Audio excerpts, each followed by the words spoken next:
Okay, a very good evening to all brothers and sisters in the Dhamma. So today is the 11th April 2022 Tuesday class. Let us gather for physical puja.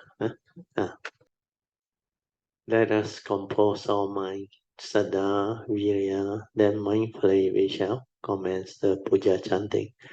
Namo 本师释迦牟尼佛。南无本师释迦牟尼佛，南无本师释迦牟尼佛，南无观世音菩萨，南无观世音菩萨，南无观世音菩萨，南无阿弥陀佛，南无阿弥陀佛，南无阿弥陀佛，南无弥勒佛，南无弥勒佛。南无弥勒佛，南无普贤菩萨，南无普贤菩萨，南无普贤菩萨，南无地藏王菩萨，南无地藏王菩萨，南无地藏王菩萨，南无佛菩萨，南无佛菩萨，南无佛菩萨。อะระหังสัมมาสัมพุทโธภะคะวาพุทธังภะคะวันตังอะภิวาเทมิ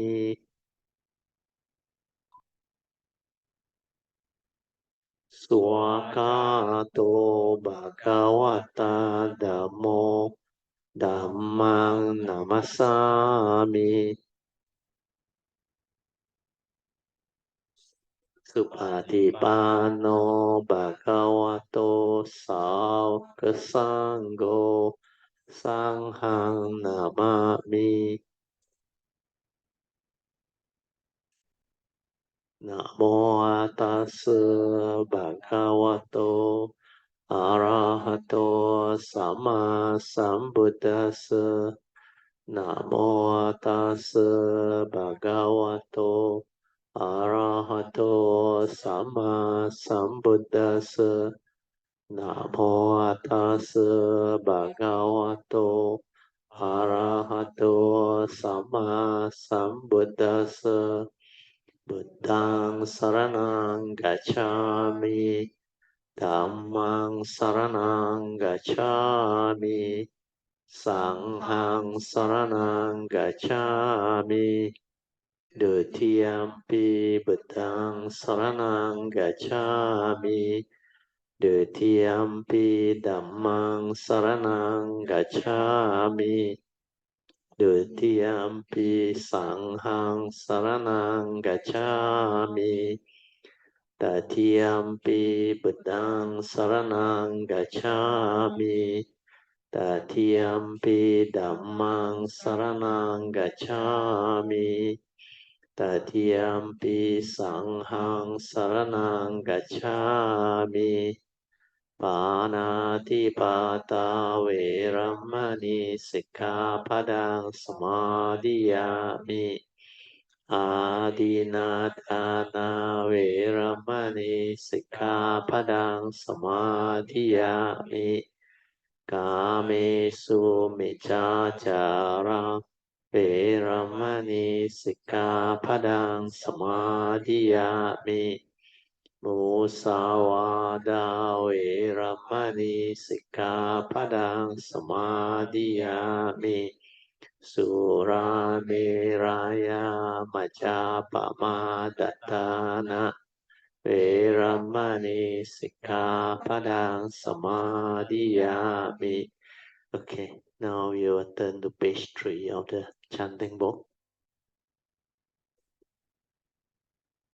And we will continue our chanting from the Padipa Puja onward.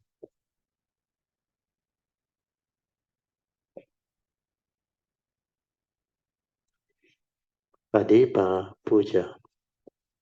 Ganna sarapatithena dipena tamatang sina tiloka dipang sambuddhang pujayami tamonudang Ganda sambara yutena Duppena hang supang hina Puja ye puja niyang tang Puja bhajana muttamang Vanna kanda guno petang Etang kusuma santatin Pujayami munindasa Siri pada sarurohe Pujemi betang kesumena nena Punnena matena cehotu mokang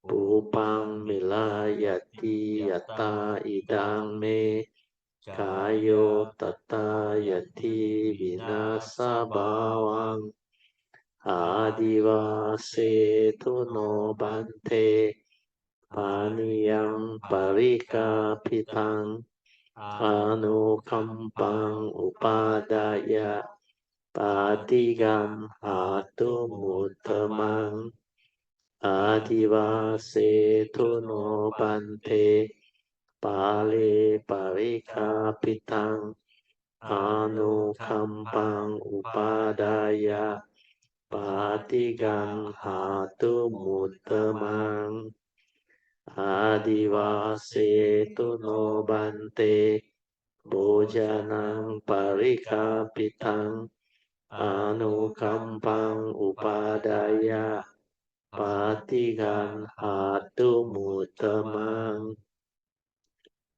Now let us chant our Puja aspiration based on our understanding of the significance of all these Puja offerings. Significance of offering of light. May this offering of light to the Buddha brings forth the causes and conditions to illuminate our mind and help arise the needed clarity and understanding to dispel all darkness or ignorance therein. Significance of offering of water. May this offering of pure, clear, cool water lead us to the pure, clear Dhamma that cools and doses off the fires of all defilements within our mind. Significance of offering of incense. May our morality, virtue, and understanding shine forth far and wide, just like the fragrance of this incense, which we are offering to the Blessed One, who is perfect in wisdom and virtue. Significance of offering of fruits. May this offering of fruits remind us of the Dana Parami of generosity and the fruit of our karma, so that we will diligently strive on with heedfulness to attain the path and future as soon as possible. Significance of offering of flowers. May this constant offering of flowers to the Blessed One strengthen our faith and constantly remind us of the impermanence of this body, so that we will diligently and sincerely strive on to cultivate Sila, Samadhi, and Panya, leading to ultimate liberation, the born-free Nibbana. Making of overall aspiration.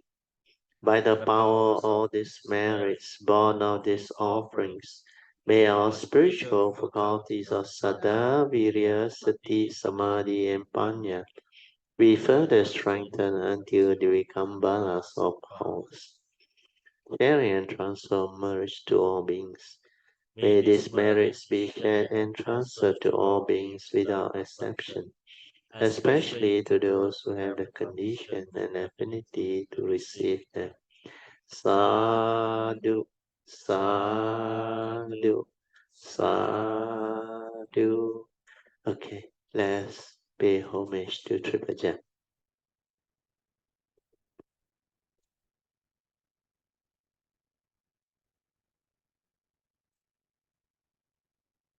Vedang Pujayami.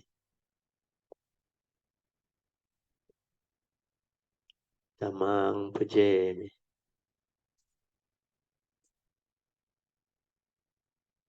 Sanghang Pujayami.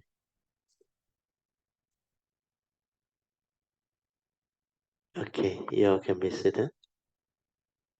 Once more time, huh?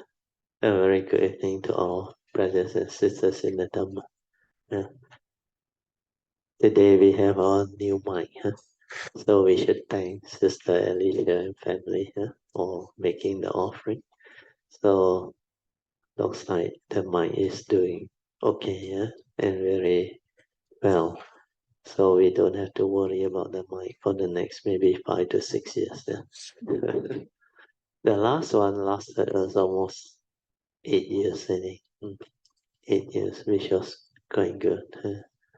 Anyway, we will use it as a spare. Okay, so as usual, we will have our half an hour awareness-based meditation. We will off the light so that you all can develop this awareness-based meditation. Remember the four support, especially the first three.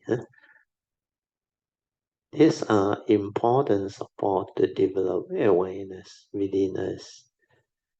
So without awareness, we cannot be heedful. Without heedfulness, the Buddha said we are as if dead.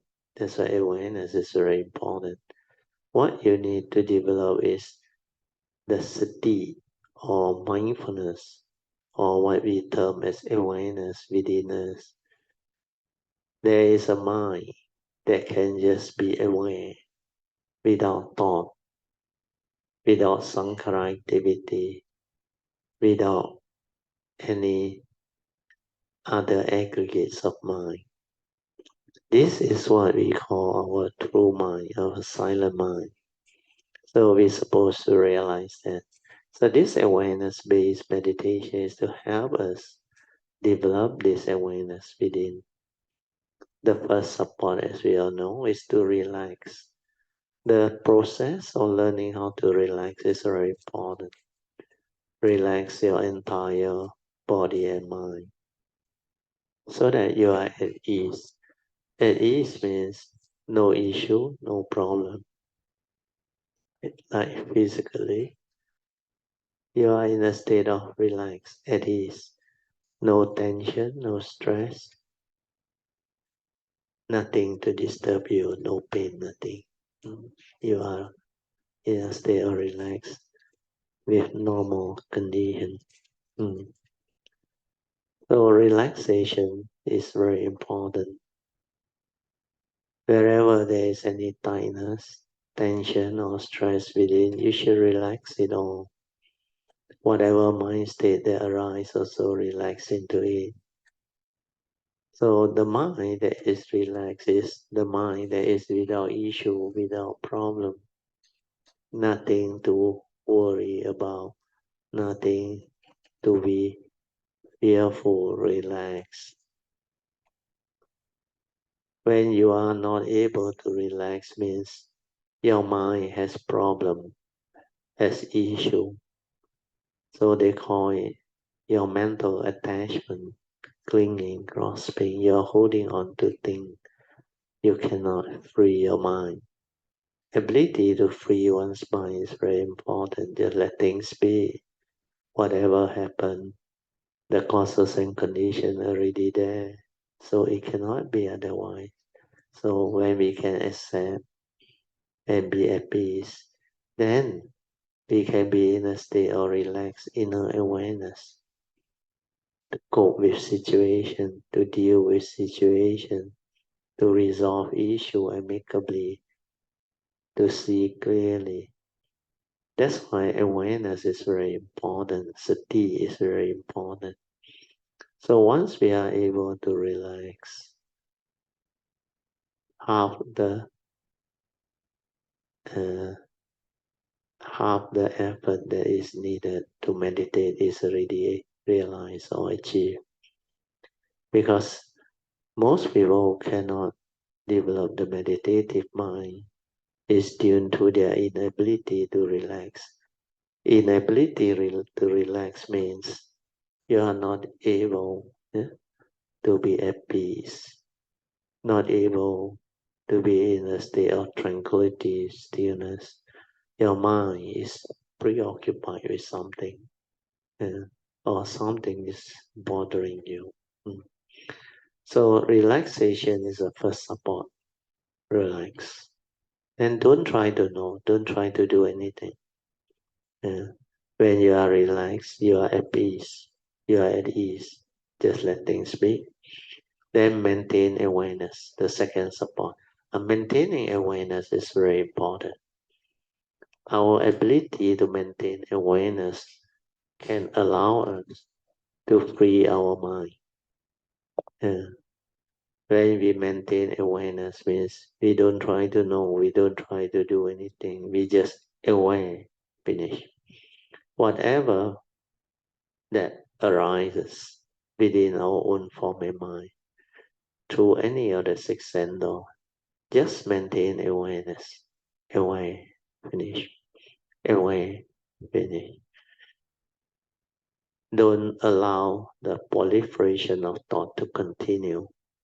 Don't allow your curiosity or lack of mindfulness to distract you, to pull you away from that state of inner peace, inner calmness, and inner awareness, so that the aggregates of mind does not arise.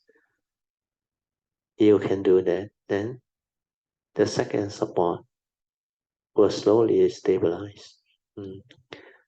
And the third support is maintain this awareness or sati. When you can maintain it for as long as you can, until that awareness within stabilize. That is the third support, and that is the most critical, most important. You can do that, then you are most of the time in this state of awareness. You are most of the time with your true mind, your silent mind, with inner awareness. Then let it stabilize. So when it stabilizes, you become ever mindful. You are not only mindful, aware, but you are ever mindful. And that is the first stage of heedfulness, apamada. Then when you are ever mindful, you have to develop the second part, which is constantly meditative. Means use that silent mind to meditate, to develop wisdom, understanding, to develop the direct seeing, to insight into phenomena, to realize the three universal characteristics of anicca, dukkha, and anatta. So this first three support is already very good, and it can help one develop the understanding to realize the sainthood way, leading all the way from Sotapan to Sakadagami, Anagami, and finally Arahantship. Then after that, when your third support already is stable, you can go for the fourth support. The fourth support is to silence everything and just allow that nature to move. Means you develop the trust. Trust your nature to develop the further movement, the internal movement, the meditative movement. Trust is trusting your nature.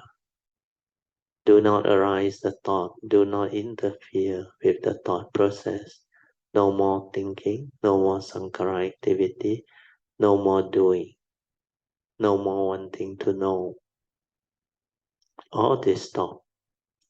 Means you silence everything, stay at the heart area, and let that nature detect whatever there is within its vicinity. Where there is any vibration or even your heartbeat. When that nature detects it, you just silence everything and stay with it. Be one with it. Then continue to relax and silence until it detects the gateway. When it detects the gateway, the form and mind that goes through the transformation will know. Okay, so this is how you develop the awareness-based meditation. Okay, now I will let you meditate on your own. I will set the alarm for 30 minutes. Okay.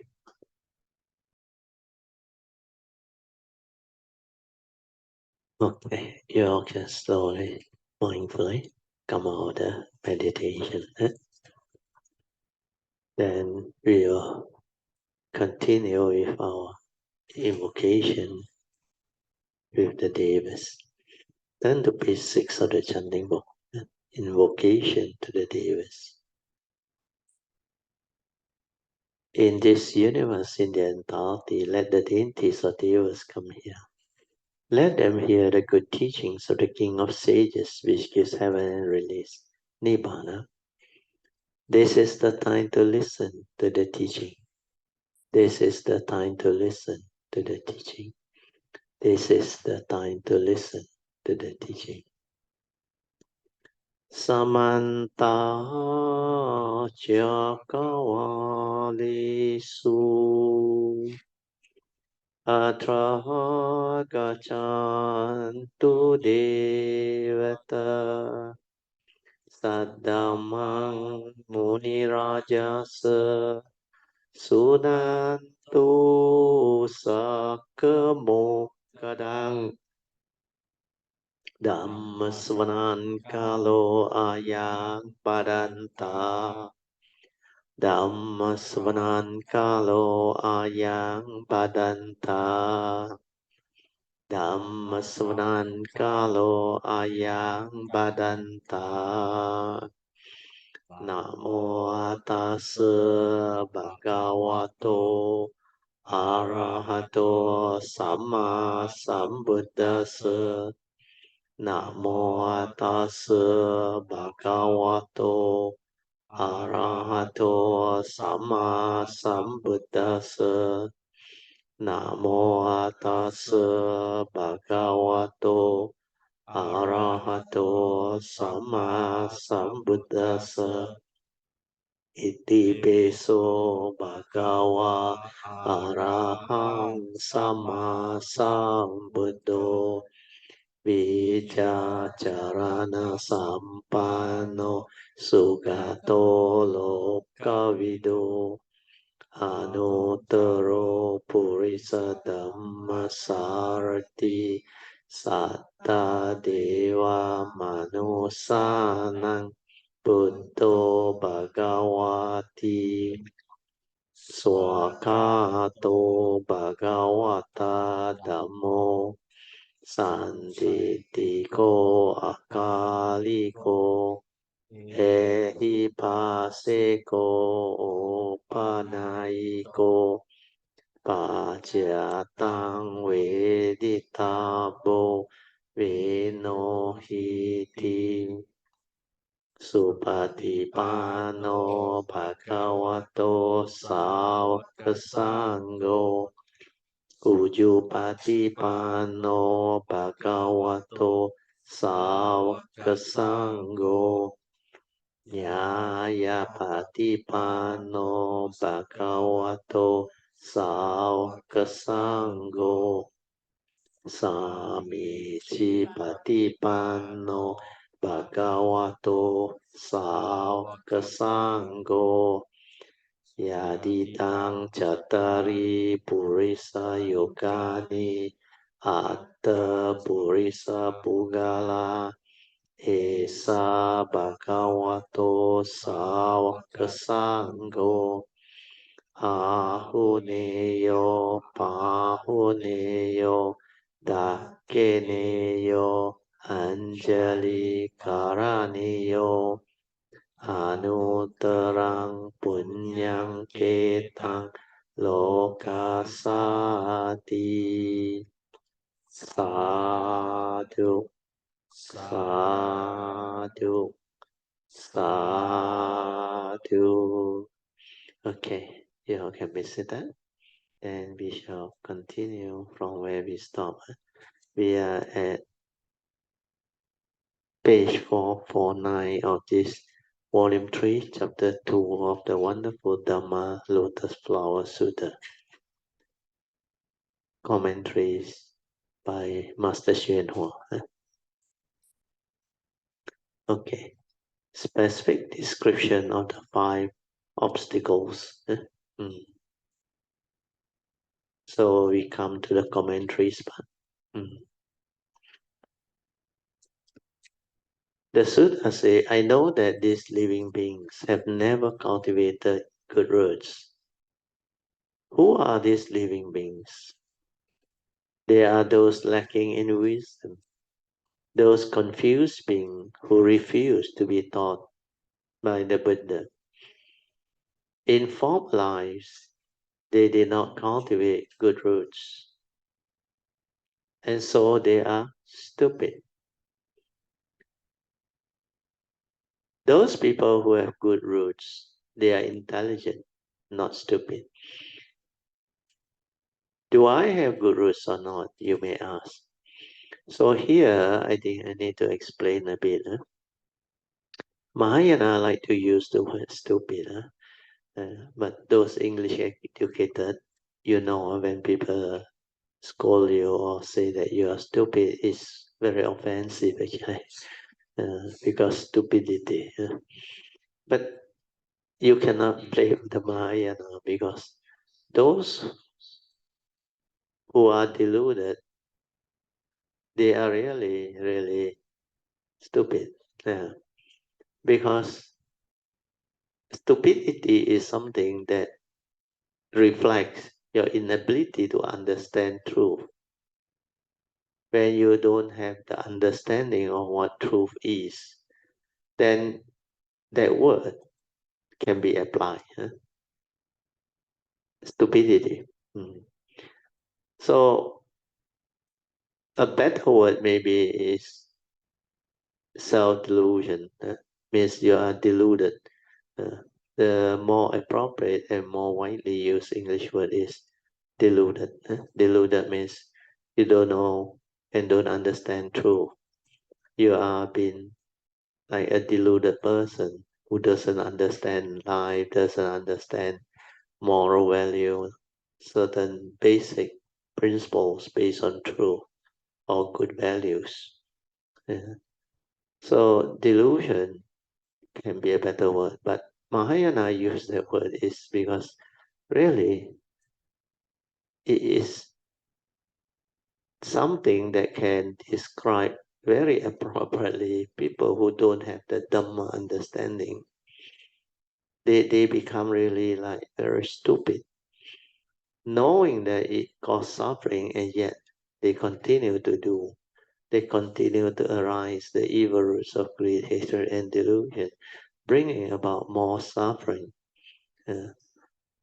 That's why when you are deluded, you don't have the understanding, you become like very stupid. But there is another understanding of the opposite of stupid, which is intelligent. But when it comes to spiritual practice, spiritual cultivation, intelligent or cleverness, an intelligent person or a clever person may not be wise. So that part you have to bear in mind.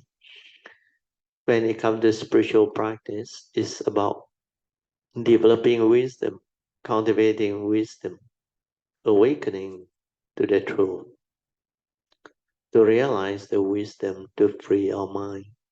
So wisdom is different from intelligent or knowledgeable person or clever people. A clever people can be deceitful too. An intelligent guy can also be deceitful. But a wise guy will never be deceitful. They are very, very different because that wisdom allows them to differentiate between what is wise and unwise. Unwise lead to downfall, lead to suffering, whereas wisdom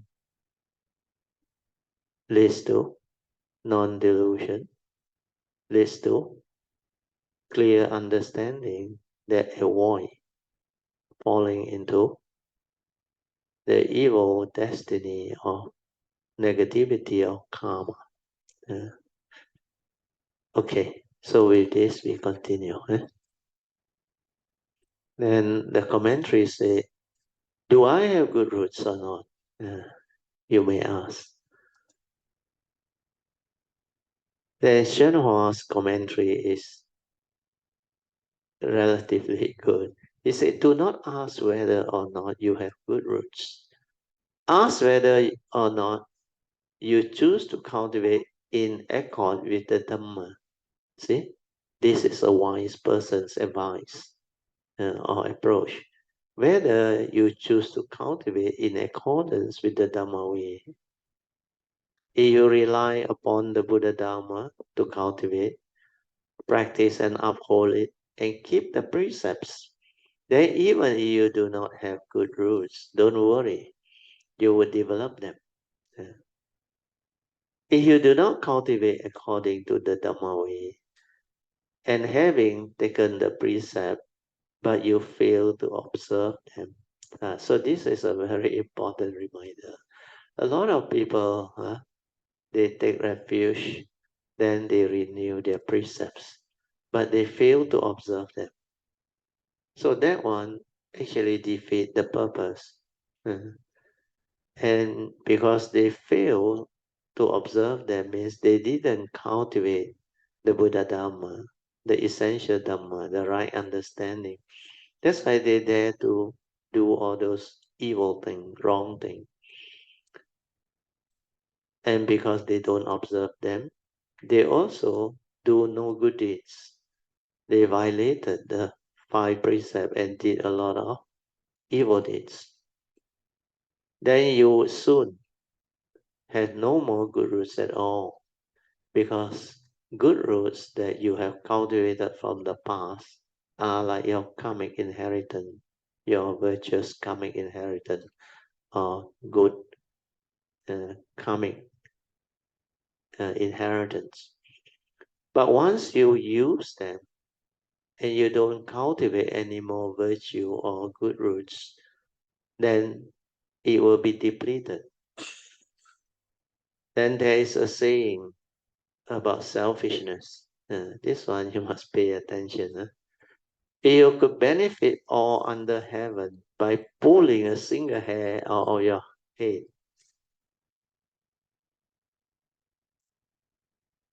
I would not do it. See, this is selfishness. So I read again. If you could benefit all under heaven by pulling out a single hair out of your head, you would not do it. So that is selfishness.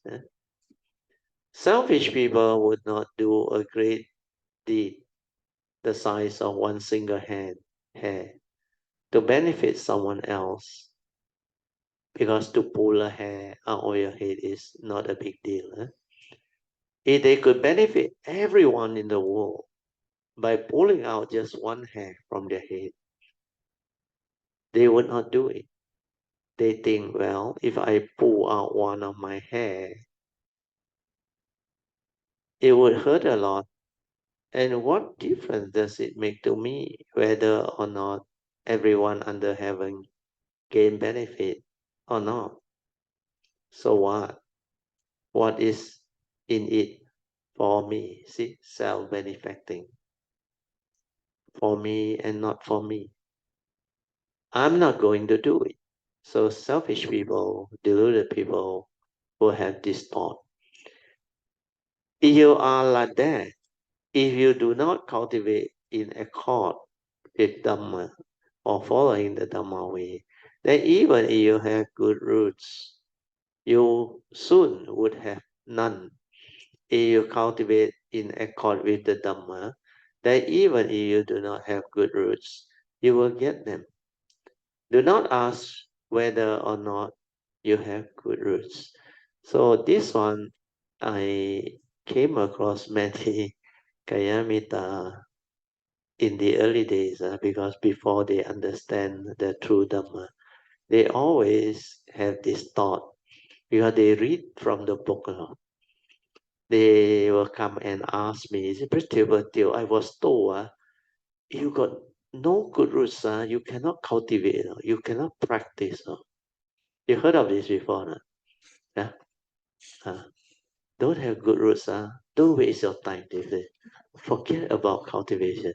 If you don't have good roots, then I laugh. I say, you believe? Because a lot of things when it comes to cultivation, you don't really need to develop great wisdom to understand all these basic questions. All this type of question, I say, what is good root? He said, good root means do a lot of good things. So, what is doing a lot of good things? Do you think you must have money to donate? Only can do good things? Dana parami donation is one of the virtue or parami. But you don't have to do that. By radiating love, metta, you are actually doing a good deeds. Understand? No? By having no negativity, like respect, pay respect, triple gem. All the good roots are there already.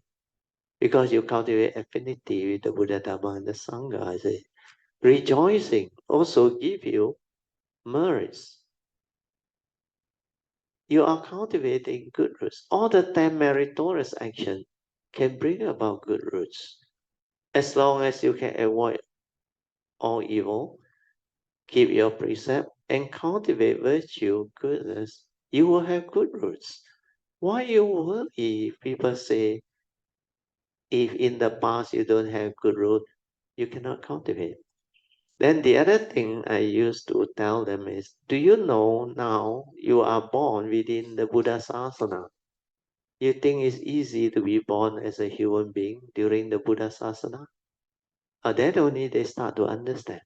That's why I said, don't ever look down upon yourself. Don't always believe what people tell you that you have not developed or cultivate any good roots. That's why this life, you cannot cultivate one. You very child and you cannot everything also cannot. Where got such thing? In fact, during the Buddha's time also, it happened before. The very child and very dumb one, I can't even remember one stanza. Suddenly, the Buddha approached and advised, become Arahant overnight. It's not about you have good roots or not. It's about your affinity with the cultivation, with the Dhamma, with the Buddha Dhamma and the Sangha. When you have affinity with the Dhamma, you will definitely be able to develop the right view to cultivate the good and wholesome action, speech, and thought process, thereby leading to good roots and affinity with the triple gem. So, if you look at the way your life is, this life, you more or less can conclude what are your past, your karmic inheritance. Because according to the Buddha, we are all born of our karma, heir to our karma, conditioned and supported by our karma.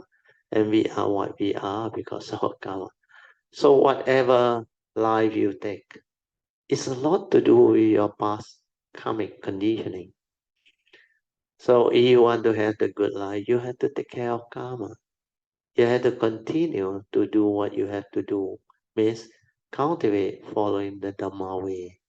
Follow the advice of the Buddha to avoid all evil, do good, purify your mind, develop Dhamma wisdom.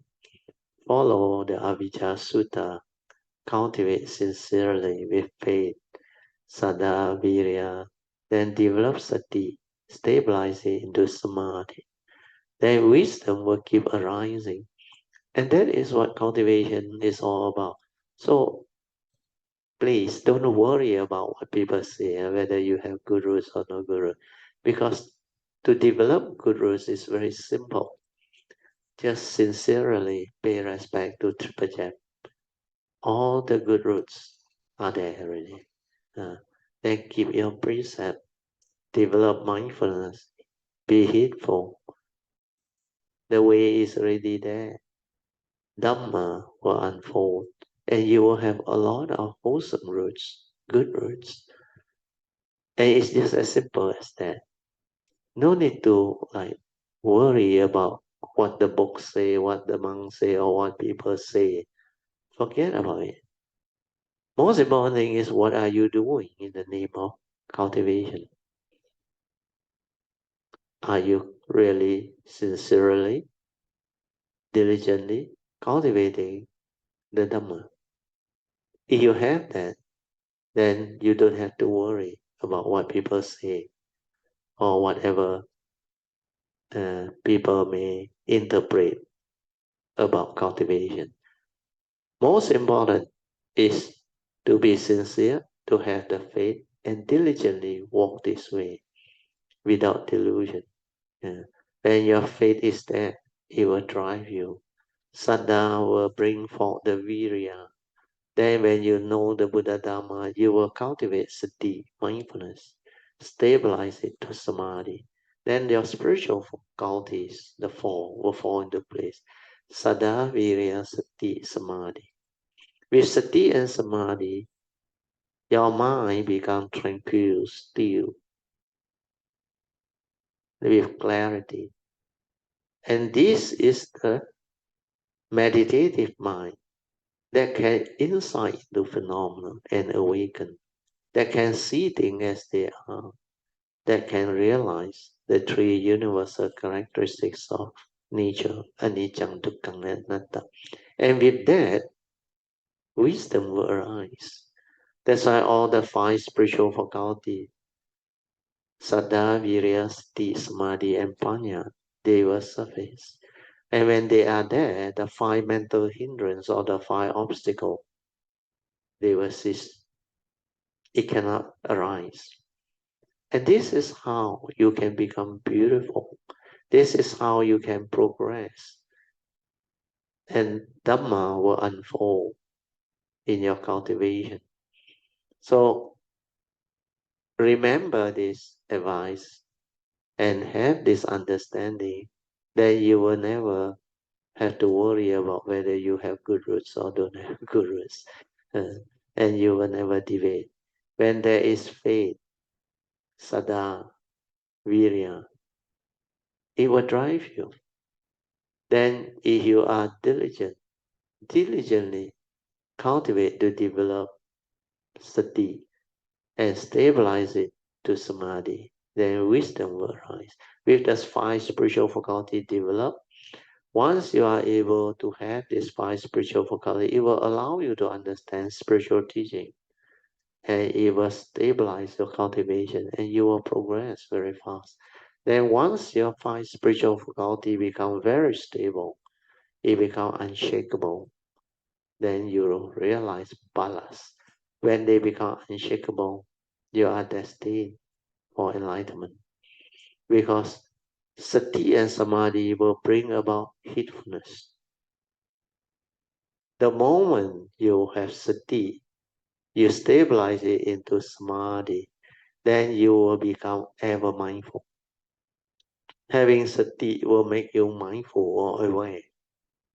Then when you stabilize it, it will make you ever mindful. Then with that state of mind, with sati and samadhi, you can always observe, see things as they are, and awaken insight into phenomena to realize the three universal characteristics. All this become possible. That's why cultivation is just understanding all this. And when you understand all this, cultivation becomes very simple, very direct, very straightforward. And that day, I think we went through that Thursday class sharing that describe what that true mind is. And even I think from one of the sharing by Brother Song, his nature insight suddenly arise the understanding that these Dhamma are so beautiful, so amazing. it is full of what they call amazing qualities, direct, with clarity, and it can bring forth that transformation, the liberation of mind, the awakening. And it is so wonderful. So everything means that thing is not only concise, direct, and lucid, straight to the point. And it's amazingly wonderful and beautiful. So all this can be realized. Then when we develop the stability of the 5 spiritual faculty, especially sati leading to samadhi, then we are most of the time with the true mind, the silent mind, in the state of awareness, to observe, to see, to understand. Then through that, we come to know clearly who we are, what we are, and what is this form and mind all about, and how the form and mind function as a human being, following the essential Dhamma that the Buddha has taught us, especially the law of karma and paticca samuppada, the 12 links, the law of dependent origination. Then all the other essential Dhamma, they are basic truth that the Buddha has revealed or proclaimed for us to understand. And this is called Dhamma. Dhamma is the teachings of the Buddha, and the teaching of the Buddha is about truth. That's why Dhamma is true. And the essential Dhamma or truth, they are the Four Noble Truths, because these are very special truth. They are called noble truth because once you awaken to it, you can become noble ones. And during the time of the Buddha, noble ones are called enlightened beings. That's why Arya, noble. Arya Sangha, the noble Sangha. Arya Satya, noble truth. So the 3 turnings of the Four Noble Truth is the essence of the Buddha's teaching. And all Dhamma, essential Dhamma, spin off from these 3 turnings of the Four Noble Truths. And they are really wonderful and really beautiful. Okay, we go back to the notes.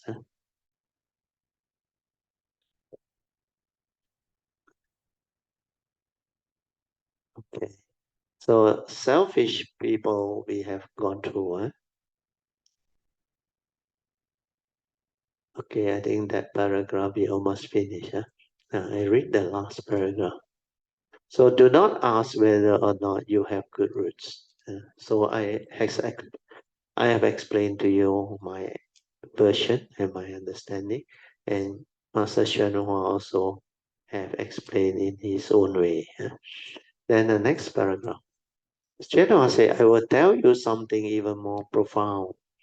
If you did not have good roots, there is absolutely no way that you would be able to come and hear the Buddha Dhamma. And this one is true. This one is true. You don't really have any good roots. Means you have a lot wrong view, very deluded. Then you somehow cannot come and hear the Buddha Dhamma. Because that coming obstruction will obstruct you. And no way you can come into contact with the Dhamma. Then Shenhao continue.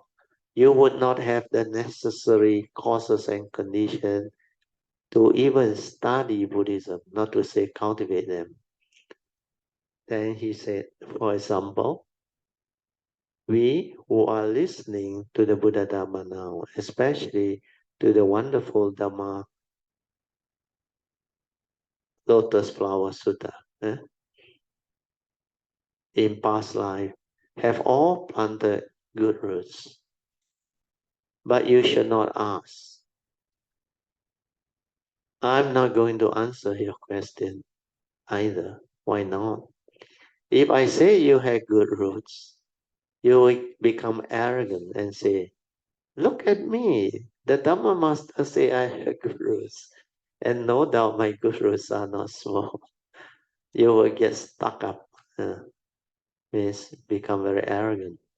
On the other hand, if I say you don't have good roots, and that in fact in your past life you were a pig or something, this life you are a person, and that is why you are so stupid, you will think, oh, last life I was a pig, now I'm a human being. But it does not mean much. I think I will do a few rotten things and go back to become a pig. Uh, Such person always feel like there is nothing going on. When they have eaten their fill, they go to sleep. So I cannot tell you whether or not you have. So Xianho also worry about that because human being, especially when they hear from their master or their teacher, they say, my teacher say I don't have good roots. So that they don't have faith at all. They don't want to count it.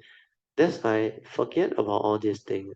This type of questions are asked only by deluded people who don't have the understanding. First thing first, if you can be born in the sasana period, you should have good roots. Then if you can become a human being, very high chance you have good roots. You know why I say very high chance you can have good roots? Because to be born a human being is not easy. So here, when they mention about good roots, you have to be careful now. Because here the good got two meanings. One is basic good, essential good. That's why all other religions who follow all the good advice of most religion, most religion teach you what? Avoid evil, do good, isn't it? It's common for all, isn't it? That's why they have their 10 commandments, the what they call the sin and all those things. Things that can be done and things that cannot be done. So they always try to teach you to basically avoid evil to good. Most religion actually advise that. But the third advice, purify your mind, that one is different. So here, when they talk about roots, it doesn't mean the one that is associated with the Buddhist one only. Even other religious activity that are wholesome, virtuous, is also classified under that good. But here, when we talk about good roots, as Buddhists, as Dhamma practitioner, cultivator, we are very specific that these good roots pertain to affinity with the triple gem. Understand? So you don't have good roots pertaining to affinity with the triple gem, then you may have wholesomeness or goodness, but you cannot meet up with the triple gem. Maybe because of your wrong view. But other religion, they are very, very kind, pious, and good people. Understand? They also have their virtue, their goodness, their kindness. And most of these people are very helpful too. So you can see them. But because their belief is in that religion, understand?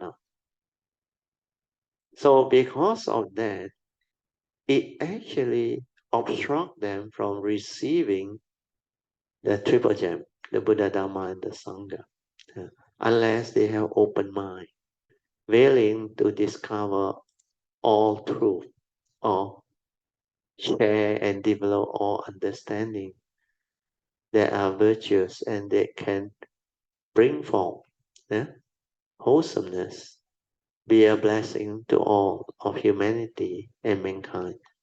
If they have such open mind, then they can receive. But if they are very rigid in their approach, then they can't. they can be stuck actually. Yeah. So good roots here, just make a note. The Buddhists here refer to root that has affinity with the triple gem. Okay, we go back to the notes. Instead of asking me, ask yourself whether or not you can cultivate in accordance with the Dhamma way. This one is better. This advice is very good. If you can, then even if you do not have good roots, you are getting them.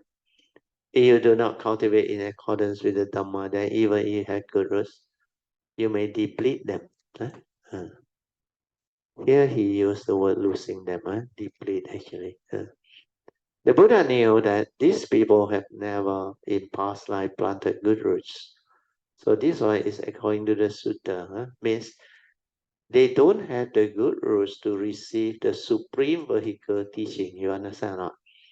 They can be first stage of sainthood, second stage of sainthood, third stage of sainthood, and fourth stage of sainthood. But here, that good roots refer to the affinity with the supreme vehicle.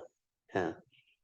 That's why here the sutta says they are firmly attached to the five desires. So this one may not be completely true. When you are already an arahant, you don't have attachment to the five desires. So here, Chenhua under the commentary say they are stuck. They cannot break through their desire of the senses. Means the form, sound, smell, taste, and tactile. There is another list of the five desire. That one is the worldly one.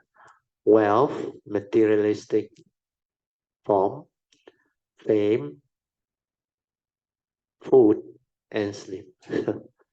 It is said wealth, materialistic form, fame, food, and sleep are the five roots of the hell.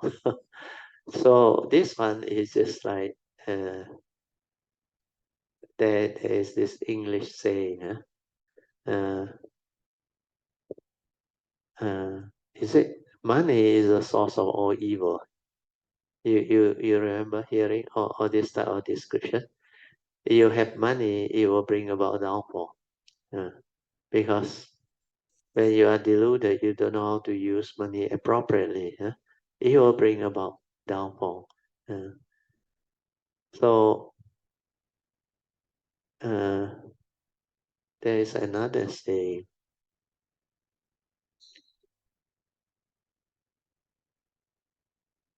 Anyway, I cannot recall. When I recall, I let you know. So it is mentioned. If you get attached to any one of these five desires, it can drag you down into hell. So Shenhua say that they are the five roots of the hell. You could also call them the five chain. They are like heavy chain of fetters that drag you into hell. Oh, money is a source of all evil. I think something like that.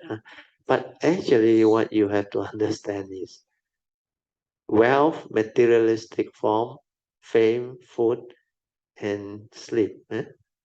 So here, wealth means whatever money. It depends on the understanding behind. If you have understanding, there are no issue.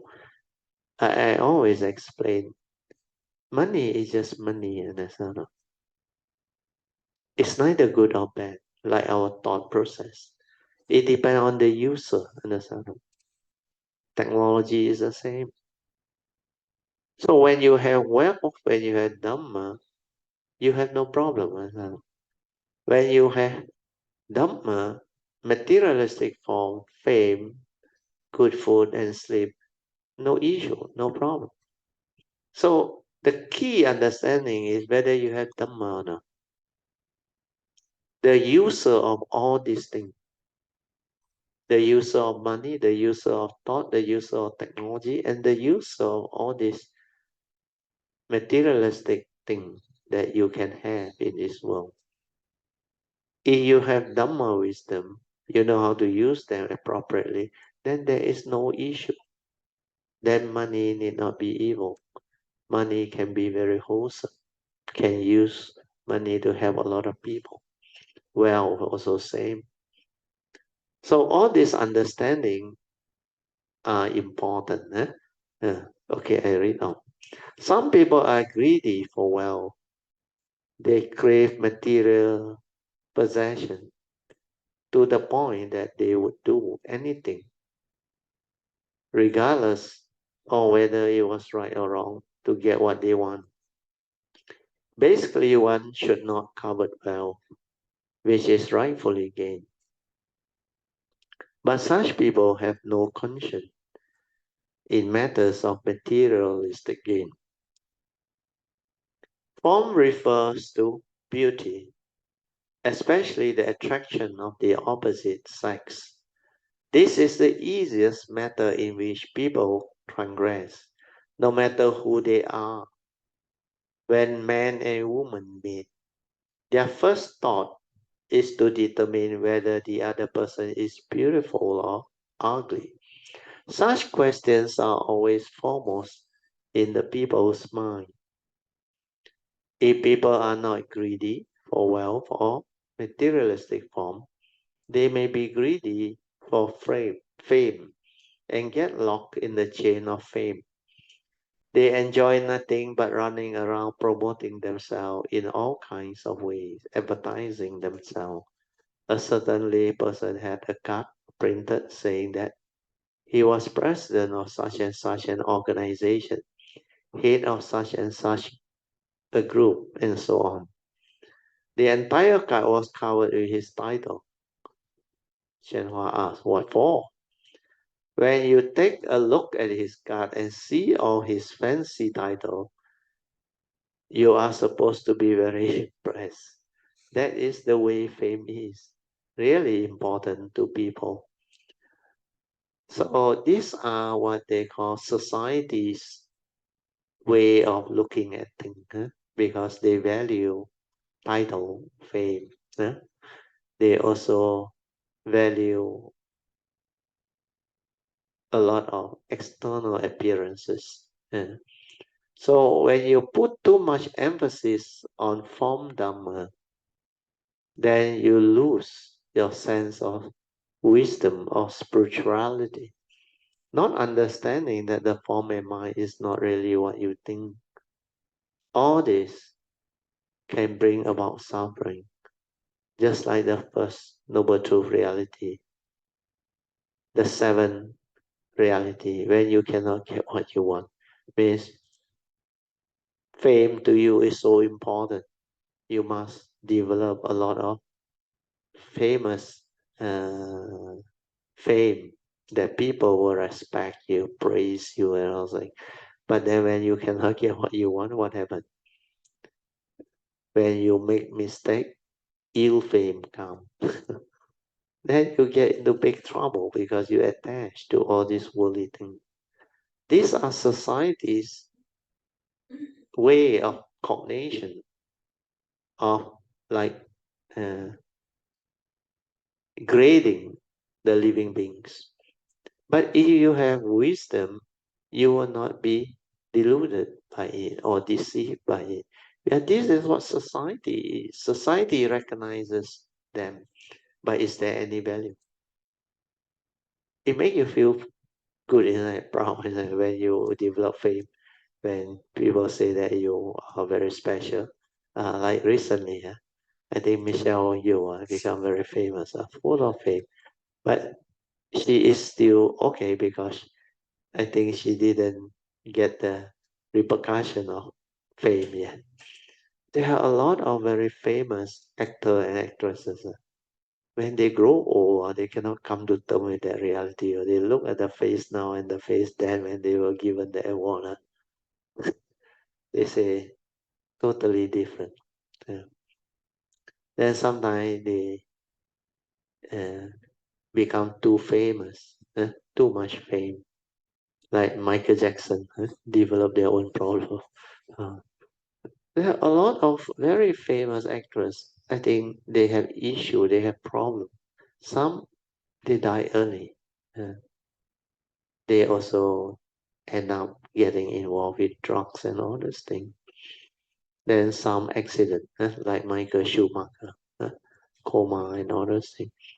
So these are worldly fate, like they call it the eight wonders of our world, or the worldly condition.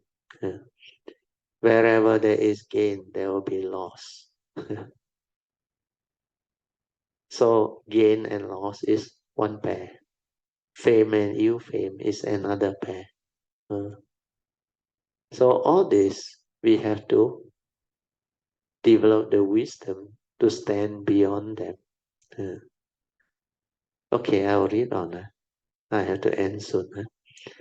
There are others who do not care for wealth, materialistic form, or fame. But guess what? They love to eat. They do not eat their own food either, but specialize in cheating other people out of meals. When they hear there is a party, they crush the gate, sit down and eat their fill. A fish eye concealed among the pearls. Because of this, everyone looked down on them as gluttons, and they are objects of scorn wherever they go. So this is Xuanhua's expression. Those who are not greedy for wealth, food, materialistic form, fame, may be greedy for sleep. They can get without eating. Oh, sorry, they can go without eating, but they would not hear of missing their sleep. They sleep and sleep until their brain get all stuck together and they lost all their wisdom. They sleep themselves into stupidity. In Hong Kong and Taiwan, people sometimes sleep to death. Why? It's because they like to sleep. They sleep to death, feeling extremely happy. They are not aware of anything at all and die in their sleep painlessly. That is the fifth root of hell. So these are the worldly state of mind that can bring about downfall. You don't have the Dhamma. Therefore, once you understand the Buddha Dhamma, you should reform your bad habits. You cannot reform all the five immediately. You can do it slowly. So this is Xuanhua's advice. Okay, I read on a bit more. And out of stupidity and love comes affliction. Because they cling to the five desires. They give rise to stupidity. Here means they lack the Dhamma understanding and grow attached to them.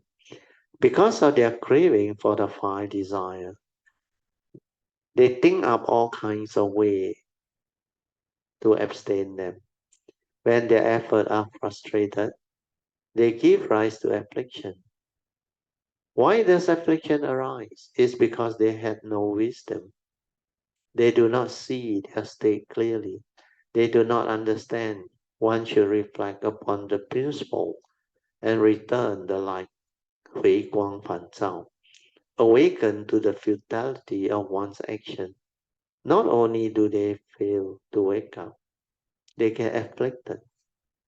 So this one here, what Xuanhua mentioned is quite a common mistake of cultivator. Because a lot of cultivator very funny, they don't use wisdom to cultivate. When they heard of these five desires, they say, these are dangerous things.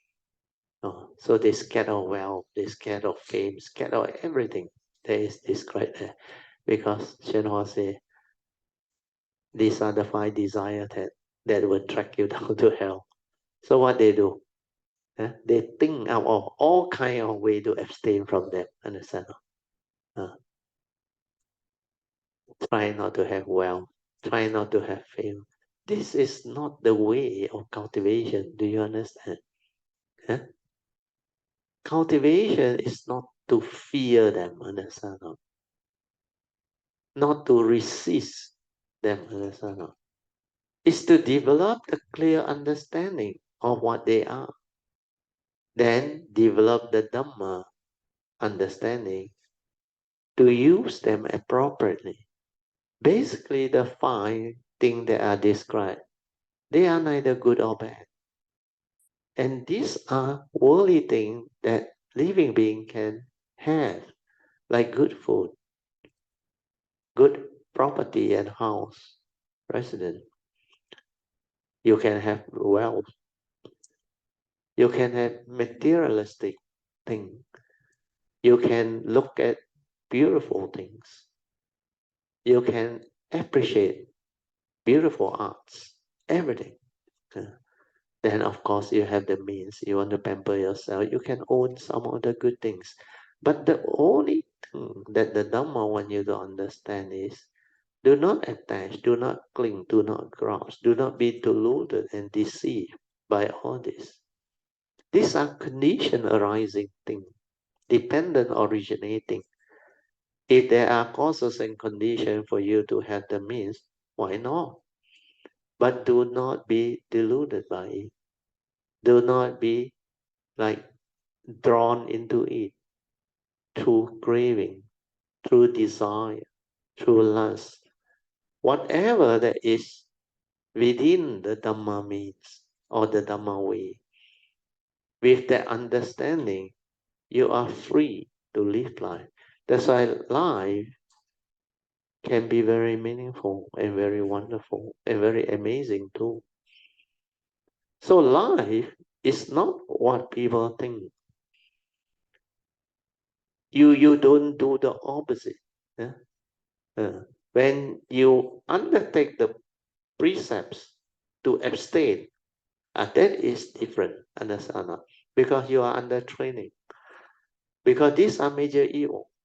You have to undertake the training rule to abstain from committing all this. But when it comes to wealth, you know how to make use of it for the better of society and all. Why not? It's even in the teaching. The 4 types of happiness that the lay people can have. The first one is the happiness of ownership or possession. You have earned them or received them through the rightful means, through proper right livelihood. Then you can own them. And there is joy, especially like I explained last night, my first salary that I received when I came out to work. Then later on, you know to make use of this wealth or whatever possession that you have for the good of the many, for yourself, for your loved ones, and others. So this is the second happiness. Happiness of able to use them appropriately for the happiness of all. To help yourself, to help your loved ones, and others. And this is what happiness is all about. Joy, life. Then the third type of happiness is to be free from death, the Buddha said. You can use that to make yourself free of death. There is another type of happiness that you will enjoy. And this is what wealth can allow you to do. Not only help yourself free from death, your children, your relative, or somebody close to you that you can help. You can help them free.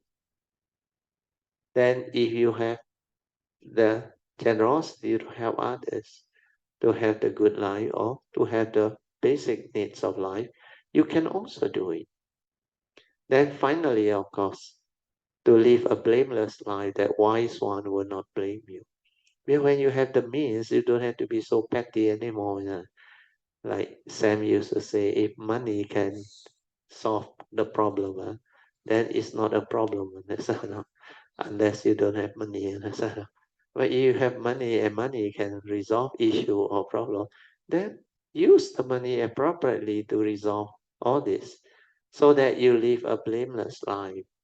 You don't have to be so like petty and like when you are very calculative or very deceitful. So all this is the understanding behind. Huh? Okay, we have to stop right here. I will mark that page, then we will end there. Huh? Okay, I will mark this page and we will end there. Huh? So because of all the desire, okay, they fall into the three evil paths. Okay, we are at the bottom of page 451. Huh? Yeah.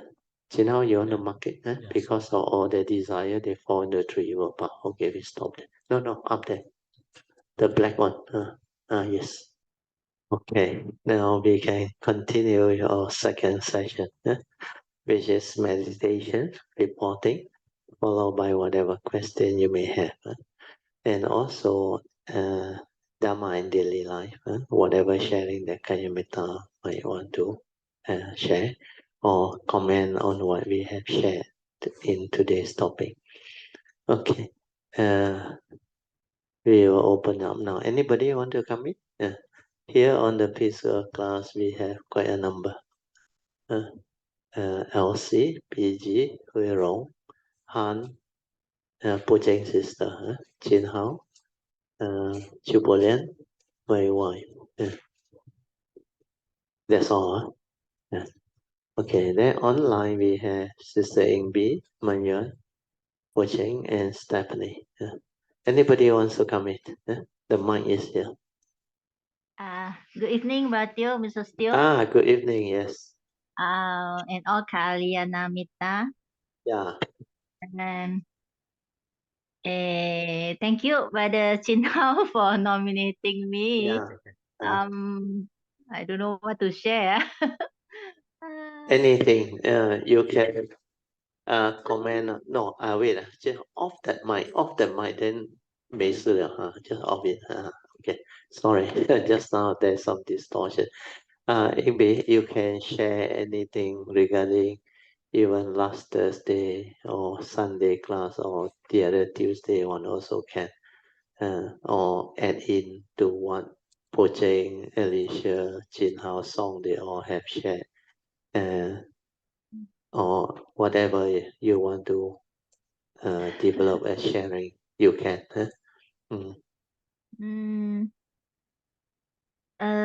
Maybe today's sharing by Baratio. Yes.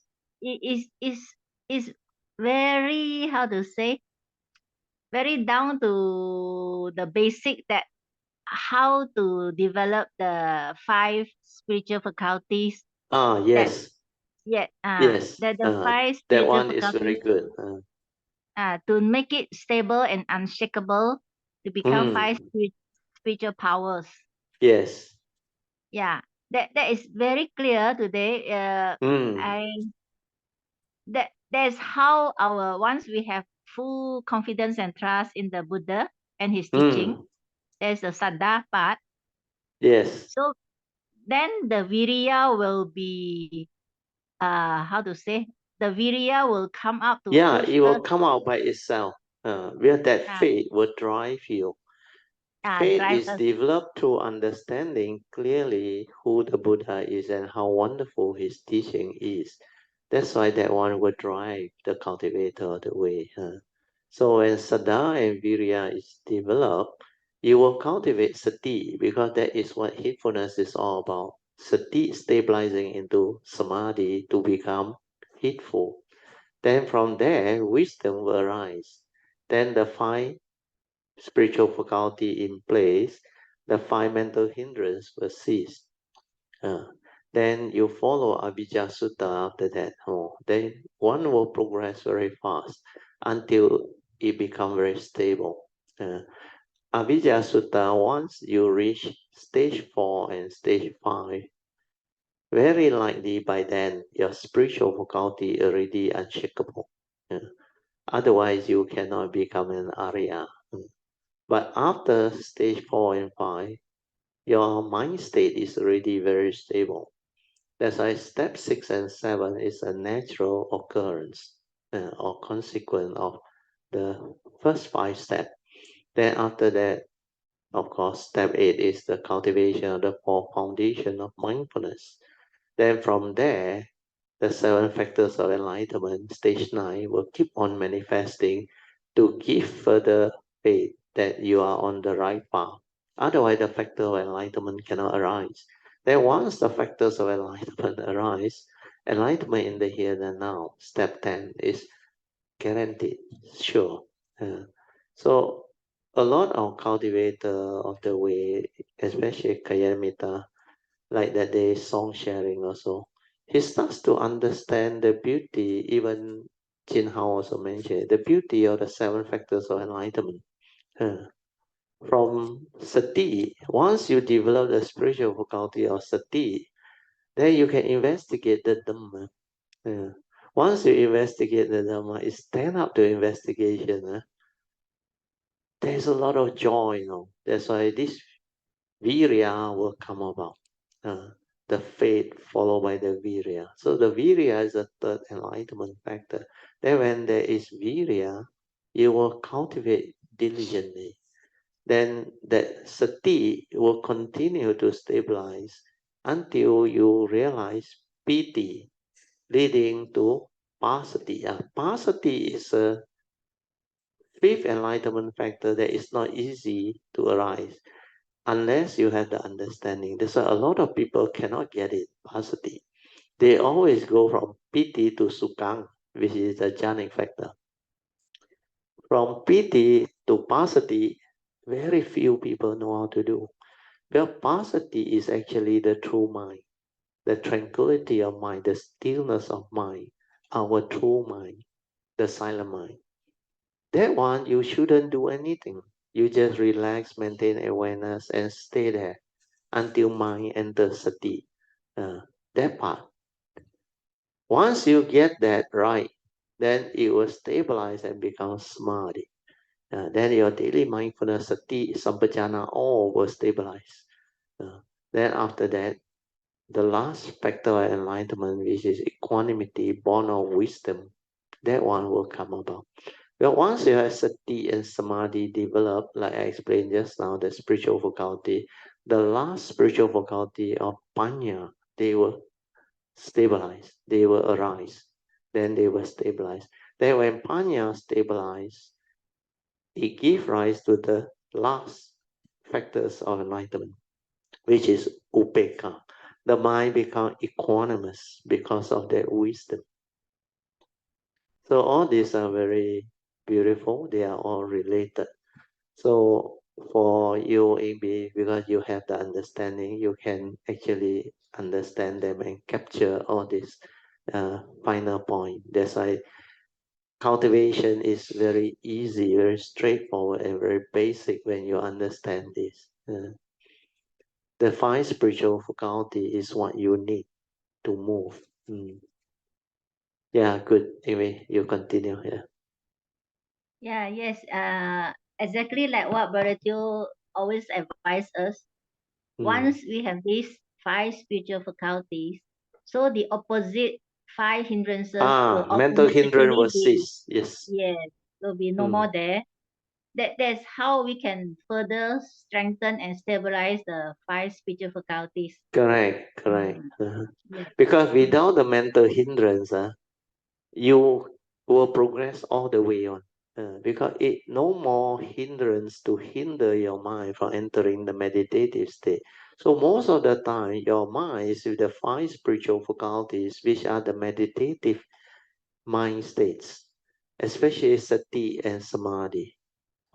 Then with the wisdom, it becomes yoniso manasikara. So sati, samadhi, and yoniso manasikara, these 3 move together as one. They move as one. Without sati, there is no samadhi. Without sati and samadhi, there is no wisdom. Without stability of wisdom, sati and samadhi cannot become unshakable. They move together. That's why these last 3 spiritual faculty, they are the real meditative mind states. But saddha and virya are also very important because they are the initial spiritual faculty that is needed for the mind to be calm and composed. When you have faith, your mind is very calm, very composed. pose, then it will drive you. That's why that faith has to be developed with understanding as to who the Buddha is and how wise a being and virtuous a being he is. And because of his aeons and aeons of cultivation, he is able to come to that great realization, perfection of cultivation, to become the fully enlightened one. And because of that, he can summarize all of life into just his beautiful Four Noble Truths that can bring about transformation in the living being, enlightenment in the here and the now, and give rise to limitless virtue, wisdom, and understanding, and become a great blessing to all of humanity and mankind. And this is what faith is all about.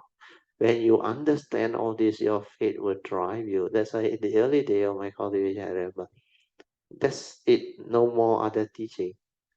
This is the only teaching that can give rise to this type of understanding and this type of cultivation, perfection. There is no other teaching in the world that can bring forth this type of amazing teachings and awakening.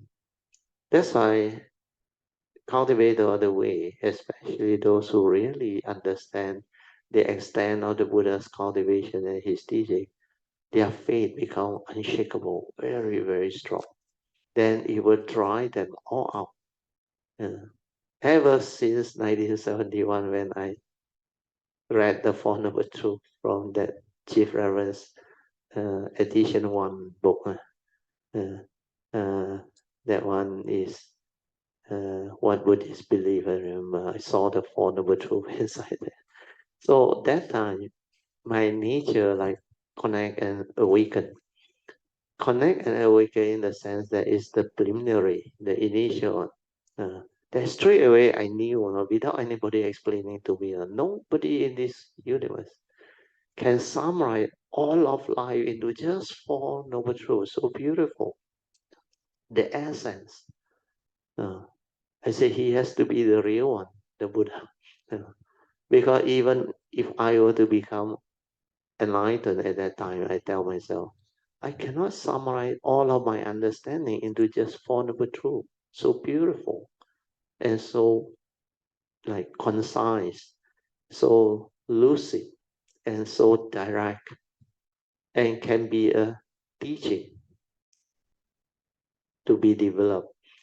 Then he add in the three turning, giving rise to a three type of corresponding wisdom. That's why he is a Sammasambuddha, and that one really amazes my nature. That's why I said from there on, I didn't look for anything else. I just all out to cultivate this Buddha Dhamma. Yeah. Then when I was in the uni, Form 571, I saw the book. Then I knew what this thing is. Then immediately after Form 6, I went to uni. The first day I was there, I met Chief Reverend, the author of the book. Then everything fall into place, and the rest is history. So all these are very amazing when you understand. Very good, Amy. Started. You continue Yeah. here. Yeah. Yes. Um. Um. Like what Brother Teo told us, this sati and samadhi it's not easy to cultivate, but Yes. when we have the full faith and viriya to know the importance of Yeah. the heedfulness, then Yes. we will put in our effort Definitely. wholeheartedly. Sati will come Yeah, about. You will go all out to cultivate, and you will yes, develop it, and it will arise. Then when it arises, it becomes so different. Because this is awareness based, sati based, leading to heedfulness, not thought based. That's why the whole cultivation, whether it debate or not debate, depend on the understanding of sati. When people don't understand what is sati, they will go thought based. They can never develop awareness based or sati based, leading to heedfulness. And that cultivation line is so fine. not able to realize what sati is, can cause the whole deviation. That's why the Buddha Dharma, if you understand, it's very easy to develop and cultivate. If you don't have the understanding, they can be lost for very long. Because thought-based cultivation can really bring about a lot of division, a lot of deviation, and a lot of very complicated type of thought-based energy field cultivation, which is very different from the awareness-based. So that part also, for people who understand, it's very difficult to teach living being on that. But for Kayamita, lucky a lot of you all now can have the understanding and accept the thing and see it very clearly. The difference between awareness-based and thought-based is world of a different. One thought-based, you cannot realize the Dhamma that is beyond thought, beyond time.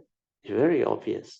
So those who go the thought-based on, very difficult, very difficult. So awareness or sati need to be developed with clear understanding. And to understand that is not easy.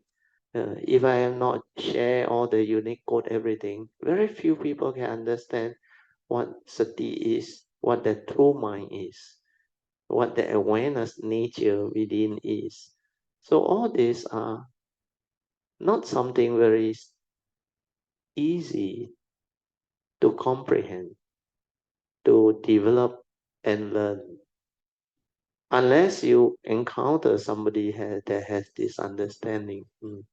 So what you have brought out is very good, Amy. Your what you highlighted based on what we shared today, the 5 spiritual faculty. Everything is so beautiful for in the place, but the catch is at the sati level. When the virya drive you to cultivate sati, if you don't know what is sati, what is awareness within, you don't know what the true mind and the mundane mind is, they cannot get it. They will definitely debate. And the worst is if they don't have any teacher or guide who have the understanding, they will continue with what is normally taught and popularly accepted thought-based Theravada teaching. A lot of people is doing those type of so-called meditation or cultivation. Not to say they can't finally end up developing the understanding. They can.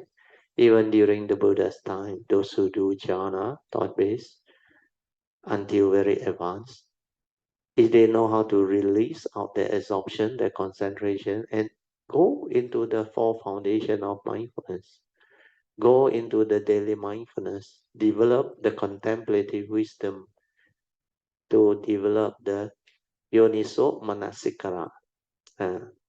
Once they do that, they will be okay. Yeah. Oh, Eng Bee, yeah, you continue. Song is back. We can get hold of song after that. Eng Bee, you Yeah, continue. Yeah. yeah, exactly. Just now I was going to touch on the guide. If there is this Sada and Viriya, Mm, and there is no guide consistently to guide us like what Brother Teo has been doing to mm, all Kalyana Mittas, yes, there will be a lot of time consuming to aware ourselves how yes, sati yes. can To arise. find it Yeah. yourself, it will take a long time. Not easy. That one is not easy. That's why that sati, I realize hardly any cultivator of the way can describe it clearly. They are Yes. always silent on what sati is. They dare not go deep into it. They run out of words to describe it. Yeah, because they don't know what that thing is. If you don't know what that thing is, you only copy what is commonly used. Mm, So they will mm, tell you sati has a lot to do with memory, recollection, and all those things. But this is what is in the commentary. mm. But that yes. is the byproduct of Small sati. portion. Yeah. When you have sati, when you are mindful and aware, you can recollect. That one is correct. But it has nothing to do with memory.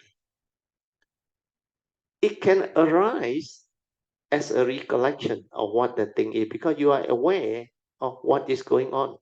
When you are aware, you can recall, you can recollect. Because the awareness, when it is connected to the form and mind, is connected to the memory.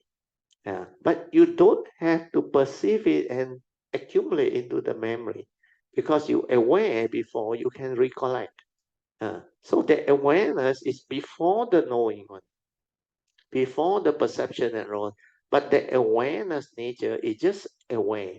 And the mundane mind that is connected to the awareness and the wisdom will know what this thing is. That's why it's a movement within that the cultivator of the way that is aware can understand. The awareness can see the mundane mind, can see thought, can see all this movement, can see all the related activity that the mundane mind manifests. But the thought cannot see awareness. So this nature, which is very different from the mundane mind, need to be understood, need to be realized. And you need to stabilize it until you are so clear about this thing, then you can see how it manifests into the mundane mind, the thinking mind. Then how it creates all those activity and movement. That's why I say you will come to know clearly who are you, what are you. Then how will your mind stir? How did you react and stir at the moment of sense experience? Then you will be able to straighten your view, to correct your wrong view, then stabilize your understanding, then you will have more moment of peace. Means the equanimous mind that does not stir and react. That is the beginning of sati, stability, space between thought. When that one stabilized because you have yoniso manasikara, then sati sampajana can become a living reality. Step 4 leading to step 5. Then from there, the Dhamma will keep on unfolding, keep on arising. Before the sati come in, everything that people cultivate and come to know is thought-based, knowledge-based. They think they know. That day, I think I discussed with Jin Hao, if I'm not wrong. Sunday class, after that we went for dinner. Because a lot of people, they realize after they cultivate the Buddha Dhamma, means they like have a lot of understanding, but actually these are all not the true Dhamma realization, not awareness based that awaken and realize on, not through yoniso manasikara where we contemplate, reflect, and stabilize our understanding. Most of these are knowledge based on thought based. They read about it, then they like what Hsuan mentioned, the evil roots of all evil. So they must not have anger, must not have hatred, must not have fear. So they want to do away with it. They want to like abstain from it. They don't want to get angry. This is all wrong view already. Where anger was never you. Fear was never you. Why you want to get rid of it? So this understanding was not there. That's why when they are hit with the first noble truth, reality, when it evolved themselves, they cannot go. In fact, a lot of people told me they cannot go. That day Joyce came, he also told me, he said, so many years they cultivate the Buddha Dhamma. When they confront the first noble truth, they cannot go. They cannot take it. They are still affected. Why? Because these are not awareness based, not yoniso manasikara. It cannot prompt them. Fear arise, anxiety, worry. Then they cling, grasp so strongly. It's like so real to them. And they panic. They panic. So all this is what Dhamma is. When you cultivate correctly, the yoniso manasikara that come out and prompt you can deal with life. You become different. You can accept whatever happens. You can come to terms with whatever reality that manifests. No more problem. And this one you also experienced before, maybe many times already. And a lot of this you can see clearly between the true awareness-based Dhamma practitioner and the one that is thought-based, world of a difference. One cannot cope, one can cope. Okay, Amy? You Yes, continue. yes. To me, all this duality, right, like what you say, duality is always there in the conditional Yes, Dhamma. that It's always important there. understanding must be there. Yes. Yes. So once we have the wisdom or basic, Unconditioned wisdom. once we have some basic understanding, Mm. then we maybe in the beginning we may tend to react on the Correct. duality, but The once habitual tendency part not completely rooted out, but immediately you will become aware one. Then yes, straight away you will cease. It will not affect you anymore already. yes, sometimes it won't affect me, but when the thing is over, when I alone, when I'm alone again, I will reflect, contemplate on it. How come I was not calm enough to see the things happening, sustaining and disappearing? Because all this, Initially, the reflection will have that, but you will be able to realize it later on when it's stabilized completely. Then the whole thing rooted out become very different. Not only you can see, you like there is this joy inside or no. It cannot move already or no inside. Totally no, like you understand 无相he no you, he no me. No mark of self, no mark of others, no mark of Dhamma, nothing. So that 无相 is very powerful. That empty nature existence, no reality. Everything is dependent, originating, condition arising, cause of the unconditioned Dhamma that one has developed, like you came to understand early on, is so different. Whereas the conditioned Dhamma, like you explained very well, is within the conditioned world, duality exists. Understand? You can accept it. You can know this is duality. It exists and it affects living beings. But for those who have the unconditioned Dhamma understanding, they can come to term with it and accept it very well. Initially, that slight movement, like you experience, is not a problem at all. Because that is the initial part when you develop the understanding already, that habitual tendency to react or to be affected a little bit, not really affected, is the mind's movement, you aware. Immediately you are aware, then the thing gone. Then like you say, when you're alone, you contemplate, you reflect, how come at that moment when it arises, you cannot be what? Don't worry about that. Well, that one is what I call analysis. Don't try to analyze. Tell yourself once the wisdom stabilizes, then this thing become very natural. It's gone. It's no longer the way it's supposed to move. It will move in a different movement. Means once that thing hit, immediately the understanding is so stable and so profound, there is no more movement. Then, like I explained just now, he know you, he know me, no mark. That thing come out, that yoniso manasikara come out and prompt you. Then you know, 一切有为法，如梦幻泡影，如露亦如电，应作而思观。It becomes so beautiful, and the whole thing, like what song went through, that Dhamma becomes so amazing. That is like float out and let you understand. Then you will have a lot of gratitude towards the Buddha and his teaching. So all this will manifest. Yes, Okay, yes, Amy? yes. So that's why once I have gone through the contemplation, so I determine myself that Sadhu, next very time good. if I were to face the same thing, I will know what to do. Sadhu, I sadhu. should be able to see the arising and the disappearing The of it. passing away. Yes. There and Yes. then. The other thing is, maybe I forgot to add this on. Earlier on, I mentioned before.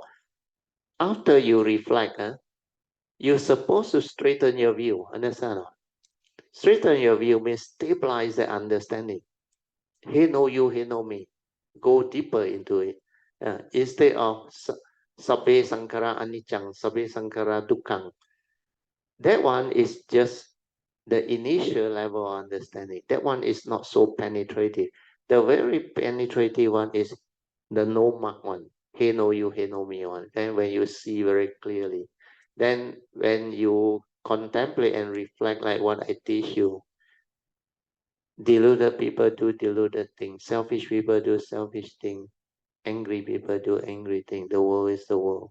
Condition like that, things so real. So stabilize all this contemplation, this understanding. Then the other one is what Achayantra told me. We choose accept everything as natural. Means only mighty nature rolling by. No reality means no mark, nothing. Everything is mighty nature rolling by, following nature's law. So contemplate, stabilize all this understanding. And what you did, you aditan or you aspire to have those understanding is the correct one. But to do that, you must straighten your view. So to straighten your view means to stabilize the understanding. Continue to do it until it becomes very stable. Then one day you realize, no more, completely gone. And you can see things as they are. The moment of its arising, sustaining, and passing away. Then that thing when it contact, straight away it stop at the heart there.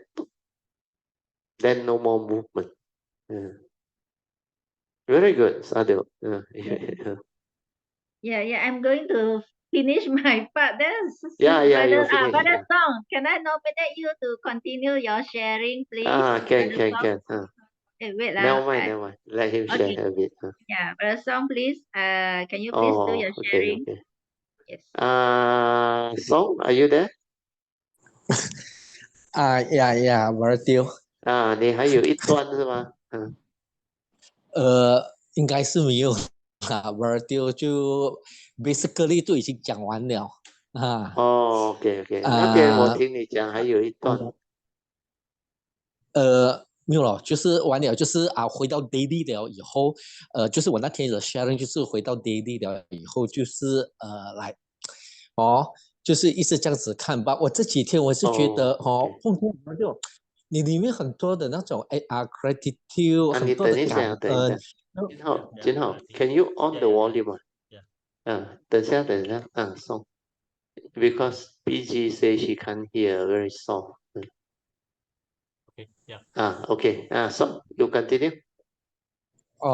没有，就是想 OK，then after that 这I mean it's a continuous 就会觉得来很多的感恩来不懂，就是你看到人了，就是来就是 accept 很容易的去 accept，在 daily 里面很容易的去 accept 所有的the conditions like that， then you 在 continue 的听 radio 的 Dharma， 哇，这次听我觉得真的是很多的Dharma 在里面会不一样哦。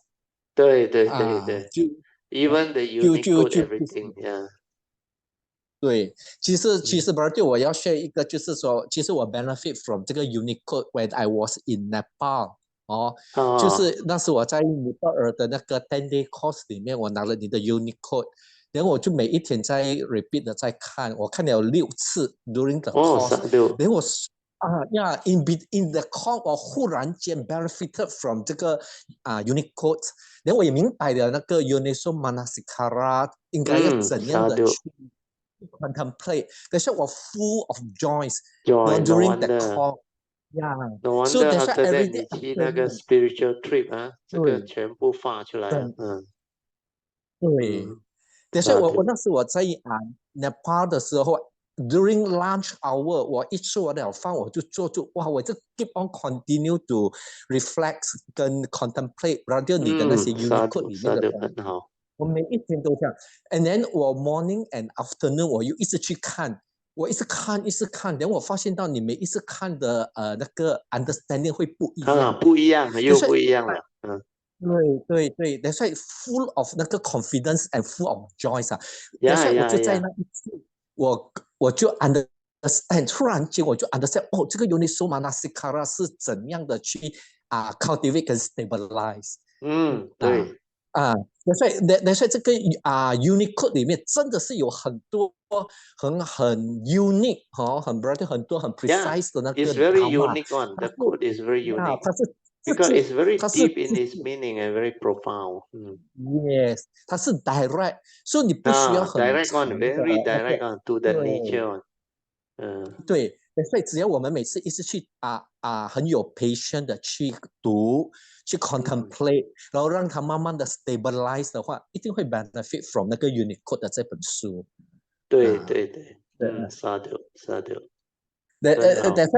等下我就觉得，我突然间那天波清他有就有提到那个 Anita Singh 你了解咯？对，然后他也有提到这个 Uniso Manasikara 非常的重要。对，然后我才 That very important。金浩也 realize that。The Sunday sharing. Then 我 explain how to contemplate, how to develop the Uniso Manasikara. That one very beautiful.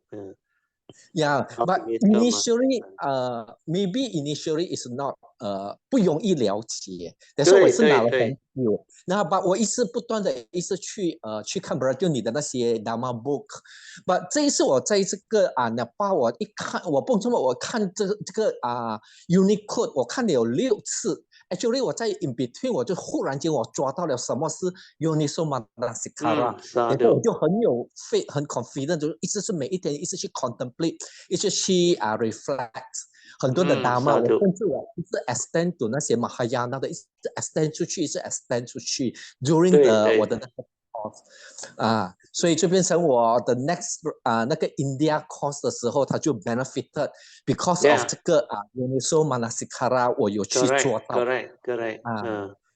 That one help you a lot.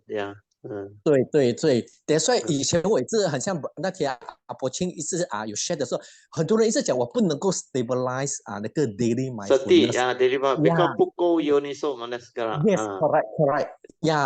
这个第四的这个第4个 step 没有做到 stabilize。对That's why I always remind you all what my teacher told me. No less than 6 times he told me personally. We choose contemplate, reflect, inquire until very, very clear. He used the word very, very clear. And I didn't know that was second turning Uniso Manasikara until later when I came out to share, when Yujan asked me to share. Then only I came to know this is what second turning wisdom is all about. And this is what I have been doing for so many years.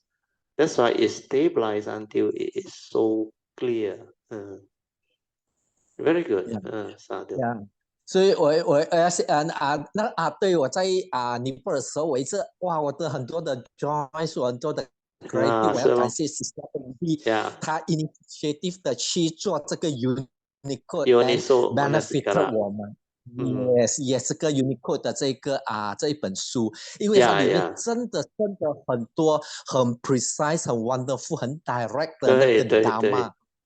只要我们一直读，一直去 understand， 一直去 contemplate stabilize 的话，这一些 Dharma 它会 surface， 会帮助我们去 penetrate 这个Buddha Dharma。对 ，then 你的修行就 transform 了 the stability of awareness become very stable。So 现在那天 Sunday I think 金浩 also mentioned， he said 现在看 Unicode 懂一点点了。以前不能够 follow at all, Yeah. totally cannot follow. At least now he got joy, he see the unique, wow, so much thing inside there. So 慢慢了解了。Very good, sadhu. Yeah. So that's why 是这个 faith 很重要咯，就是当你看到了当你看到了很多的那个Dharma 在里面的时候，你的 faith 会升起的时候，你就会自动的就会在往前一直去 cultivate 咯，就是这样。对。It will drive you. Yeah, it will drive. Yes, yeah. So OK, bro, 就 OK， 我今天的分享到这边。可以然后我们拜师 maybe 再 continue 可以 sadhu。因为 brother 我在 India 的一个 Mahayana temple 里面有一个 stanza， so maybe 我们拜师 talk about it。拜师 share。Thank you sadhu。 Let us rejoice。 sadhu。 Okay, thank you so much for the good sharing to Eng Bee and Song. Let us now share merits and transfer merits. Then we will end the whole thing by going through the closing puja. Akasata Chil Bhumata Devanaga Mahintika Punyang Tang Anumoditwa Chirang Rakantu Lokasasana Etawata Chamehi Sampadan Punya Sampadan Sabbe Deva Anumodantu Sampati Siddhya Idang me nyatinang hotu sukhita hontu nyatayo. Idang me nyatinang hotu sukhita hontu nyatayo. Idang me nyatinang hotu sukhita hontu nyatayo. Devo vasatkalena sasa sampati heto cha Vito bhavatu loko cha Raja bhavatu dhammiko. Imina punyang kamena mame bala samagamo Satang samagamo hotu Yawa nivana patiya. Sadhu. Sadhu. Okay, you all can now pay respect mindfully to Lord Buddha, Kuan Yin Bodhisattva, and all the worthy ones. Then we will end the whole Zoom session. Sadhu, sadhu, sadhu.